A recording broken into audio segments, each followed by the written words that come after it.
picture around here in terms of broadband and its provision. Here's Lindsey Annison, who's been campaigning long and hard for better broadband in this community. Lindsey, it's not too bad, is it? I mean, you've got your own community network here.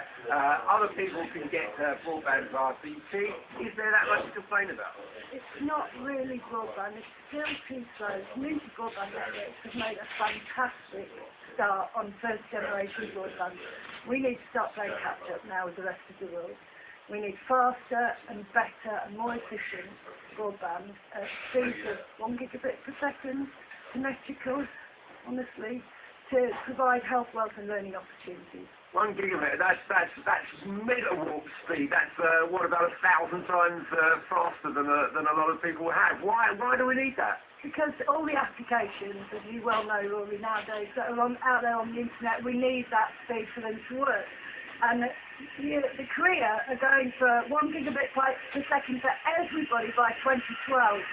And we're going to 2 megabits per second, and it's not sufficient at the moment. Now, a lot of that is going to depend on that rollout of fibre optic cables. BT and Virgin are beginning to do. It's not going to get to places like this, though, is it? Well, I mean, as we know, there are already communities that have started digging their own fibre in, and many other countries have got fibre. This is 1 kilometre of fibre optic cable. Just in there? Just in there. And this is what we need to every home in the UK. And we need it as soon as possible. We need to stop playing around on the copper asset and get in the fibre optic to every single home. It's a very expensive business, though, isn't it? I mean, if it was a commercial business, the likes of BT would be jumping to do it, wouldn't they? Why, do you think government money is going to have to be spent on this? I think there are going to be places that are very expensive to get to, and in some of those places we're probably going to have to look at wireless and fibre to the wireless, so Fibre. But in a lot of places, sticking a mast up on a hill and then sending the signal over a valley, that sort of thing. Yeah, that sort of thing. But I think the fibre optic figures have been misquoted and they've been overestimated. We're seeing from actually doing the digging that the costs are much lower than people are making out. And what are you seeing about the demand for extra speed in places like this? I think the demand in rural areas is higher than in urban areas, and particularly with our distance from services.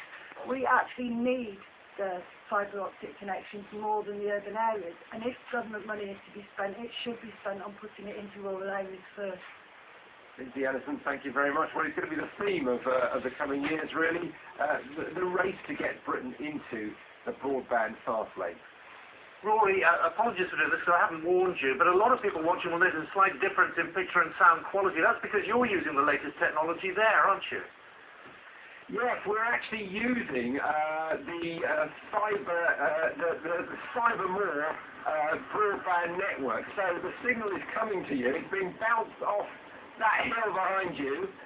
We've got an antenna just down the shot. You can't see it, which is picking it up. And then it's going via our laptop computer by the magic of science back to Television Centre in London. So yes, we are using that technology. It's quite good. It may be not quite like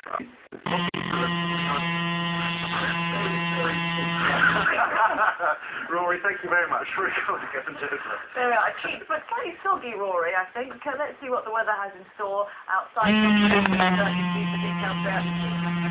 back. The warm weather's back with us.